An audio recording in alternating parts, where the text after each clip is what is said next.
Starting నుంచి అసలు వింటే చిరంజీవి గారిని చూస్తా ఏదో అనుకున్నా గానీ, మరి ఇంత టూ మచ్ ఉంటదనుకోలే. అసల ఆ 'బాస్' గ్రేస్ గాని, నా పేరు మహారాజ్ మీరు చూస్తున్నారు 'మహారాజ్ మూవీ' వచ్చాను. ఈరోజు మనం 'బాస్' మూవీ గురించి మాట్లాడుకుందాం. 'బాస్' మూవీలో ఇద్దరు బాసులు ఉన్నారనమాట. ఒకళ్ళేమో ఫ్యామిలీ బాస్ అయితే, ఒకళ్ళేమో మాస్ బాస్. ఇద్దరు కలిస్తేనే 'మనశంకర వరప్రసాద్' గారు. అది సింగిల్ మనిషి అని చెప్పొచ్చు. అందరు నటీనటులు వాళ్ళ వాళ్ళ పనితీరు బావుంది. సినిమా గురించి చెప్పాలంటే ఫస్ట్ హాఫ్, సెకండ్ హాఫ్ అని ఏమి లేకుండా ఎవ్రి హాఫ్ బావుంది. మనం స్టార్టింగ్ నుంచి అసలు వింటేజ్ చిరంజీవి గారిని చూస్తారంటే ఏదో అనుకున్నా గానీ, మరి ఇంత టూ మచ్ ఉంటదనుకోలే. అసల ఆ 'బాస్' గ్రేస్ గాని, అసల 70 ప్లస్‌లో గూడా అసలు అసలు మామూలు గ్రేస్ గాదు. ఒక సాంగ్ ఉంటది. ఆ సాంగ్ పేరు కూడా నేను చెప్పదలుచుకోలేదు. ఆ సాంగ్‌కి 'బాస్' ఏసే డాన్స్ గాని, 'బాస్' క్రేజ్ గాని అస్సలు బీభత్సం అనమాట. ఇంటర్వెల్ దగ్గర గాని, ఇంటర్వెల్ ఫైట్ సీన్ గాని, ఇంకోటి మెయిన్‌గా చాలా మంది చెప్తుర్రు సినిమా స్టోరీ లైన్ కొంచెం వీక్‌గా ఉంది. స్టోరీ లైన్ కొంచెం వీక్‌గా ఉంది. విలన్ క్యారెక్టరైజేషన్ కూడా వీక్‌గా ఉందంటారు. మళ్ళీ లాస్ట్‌కొస్తే క్లైమాక్స్ గూడా కొంచెం అంతంత మాత్రమేనే అంటుర్రు. కానీ డెఫినిట్‌గా నేను చెప్తున్నా నా మాట నమ్మండి. ఈ మైనస్‌లు పక్కన పెడితే మీరు ఆల్రెడీ గత అనిల్ రావిపూడి గారి సినిమా చూసిండ్రు గదా! సంక్రాంతికొస్తున్నాం. ఆ మూవీ చూసుకున్నా గూడా చాలా మంది చాలా రకాల కొంచెం స్లో నరేషన్ స్లోగా ఉంది. ఓల్డ్ ఇది పాత స్టోరీయే పాత లైనే అన్నట్టు మాట్లాడిండ్రు. మళ్ళీ జెప్తున్నా సంక్రాంతికొస్తున్నాం. సినిమాకి దీనికి అస్సలు కంపారిజన్ లేదు. దేని స్వభావం దానిదే. ఈ సినిమాకి, ఆ సినిమాకి కంపారిజన్ అసలు పోల్చుకోకండి. కొంతమంది రివ్యూలు గూడా చూసిన దానంత ఫస్టేమో అంతకుముందు రివ్యూలేమో ఓల్డ్ ఓల్డ్ కాన్సెప్ట్ అంటారు. ఇప్పుడు ఈ సినిమా వచ్చి నాకేమంటారంటే సంక్రాంతికొస్తున్న నాకైతే కొంచెం అదే బెటర్ ఉంది అన్నట్టు మాట్లాడతారు. డెఫినిట్‌గా ఈ సినిమా 'మనశంకర వరప్రసాద్' గారు మూవీ ఈ సంక్రాంతికి విన్నరేనబ్బా! దాని గురించి కొన్ని పర్టిక్యులర్ పాయింట్స్ మాట్లాడినప్పుడు ఒక డైలాగ్ ఉంటది.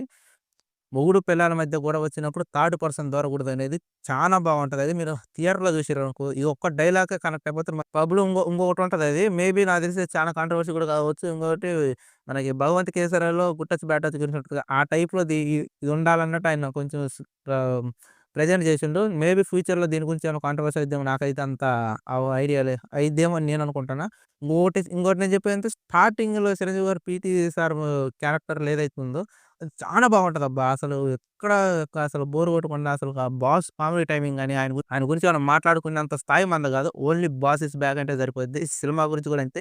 'బాస్ ఈస్ బ్యాక్' అంటే గత సినిమాల గురించి, ఈ సినిమా గురించి పొంతన గాదు. దీంట్లో అంటే అతను ఓల్డ్ మూవీ గురించి అంటే నేను రిపీటెడ్‌గా అంతకుముందు కొంతమంది అనేవాళ్ళు. 'అందరవాడు' మూవీ అంత బాగా ఆడలేదని అది అంటే యావరేజ్ మూవీ అన్నట్టు చెప్తుంటారనమాట పెద్దలు. కానీ మనం ఇప్పటికి కూడా రిపీటెడ్‌గా నేను టీవీలో వచ్చినప్పుడు అంత బాగా చూసే మూవీ ఏదైనా 'ఆంధ్రవాడు.' ఆ రేంజ్ టైమింగ్‌తో వచ్చిందనమాట ఈ మూవీ. నిజంగా అసలు చూస్తుంటే అసలు మామూలుగా లేదు. 'రెబెల్ స్టార్' 'ప్రభాస్' గారు చెప్పినట్టు సీనియర్స్ ముందు తర్వాత మనమని. డెఫి డెఫినిట్‌గా 'రాజాసాబ్' గాని, ఈ సినిమా గాని డెఫినిట్‌గా హిట్ అయితాయబ్బా! ఈ సంక్రాంతికి మనం చూడాల్సిన మూవీస్. ఇంకోటి నేను మెయిన్‌గా అదే చెప్పాల్సింది ఏంటంటే రివ్యూలు వేరే వాళ్ళని వదిలేసేయండి. ఇక్కడ అనిల్ రావిపూడి గారి మార్క్ మాత్రమే ఉంటది. అనిల్ రావిపూడి గారి మార్క్ మాత్రమే ఉంటది. అనిల్ రావిపూడి గారి మార్క్ మాత్రమే ఉంటది. ఇక్కడ మీరు old story, old concept, old narration అని మీరు అస్సలు డిసప్పాయింట్ అవ్వద్దు. ఫ్యామిలీతో అయితే పక్కా ఎంటర్‌టైన్ అయితురు. చెప్పినా కదా! వైఫ్ అండ్ హస్బాండ్ గురించి ఆ డైలాగ్ గాని, ఇక్కడ పబ్‌లో కూడా వచ్చే ఒక సీన్ గాని, ఇయి పక్కా మిమ్మల్ని బీభత్సంగా ప్రతి ఒక్కరికి ఒక ఆలోచించే విధానం గాని, ఇది మీ మైండ్ మెచ్యూరిటీ మార్చేస్తది. ఈ మూవీ ఫ్యామిలీతో చూడాల్సిన మూవీ. ఫ్యామిలీతో పక్కా పోయి చూడండి. ఎంజాయ్ చేస్తారు. ఓల్డ్ నరేషన్ లేదు. విలన్ క్యారెక్టరైజేషన్ కూడా వీక్‌గా ఉంది. క్లైమాక్స్ కొంచెం పేలవంగుందని అంటుర్రు. అయ్యేం పట్టించుకోవద్దు. డెఫినిట్‌గా మీరు సినిమాకెళ్ళండి. 100% ట్రై చేసేసి సంక్రాంతికొస్తున్న మూవీ ఎంతైతే ఎంజాయ్ చేసినామో, దానికి డబుల్ ఎంజాయ్ చేసాం. ఎందుకంటే, మన 'వెంకీ మామ' కూడా దీంట్లో గెస్ట్ రోల్ చేసిండు కదా! అందుకని చెప్తున్నా. పక్కా మీకు డబుల్ ఎంటర్‌టైన్‌మెంట్ గ్యారంటీ. మనకు తెలిసిందే అనిల్ రావిపూడి గారు సంక్రాంతికి ఎలాంటి మూవీస్ తెస్తారో, మనం ఇలాంటి మూవీస్‌ని కూడా ఎంకరేజ్ చేయాలా. రివ్యూలు, రేటింగ్‌లు ఎవ్వరు చూడొద్దు. ప్రతి ఒక్కరు పోయి చూడండి. ఇలాంటి సినిమాలు మనం ఎంకరేజ్ చేసినట్టే ప్రతి సంవత్సరానికి మళ్ళీ అనిల్ రావిపూడి గారు ఇంకొస్తే ఇలాంటి సినిమా అనేది తీసుకోగలరు. ఎప్పుడైతే మనం ఇలాంటి సినిమాని ఎంకరేజ్ చేయకుండా ఉంటామో, అలాంటప్పుడు వాళ్ళు కూడా ట్రాక్ మార్చేస్తుంటారు. మళ్ళీ నేను చెప్తున్నా కదా! డెఫినిట్‌గా ఫ్యామిలీతో చూడాల్సిన సినిమా. రివ్యూలు, రేటింగ్‌లు ఏవి చూడొద్దు. మీరు బ్లైండ్‌గా ఎళ్ళిపోయండి. బ్లైండ్‌గా చూసేయండి. 'బాస్' ఇచ్చే మజా మామూలుగుండదు. 'బాస్' ఇచ్చే మజా మామూలుగుండదు.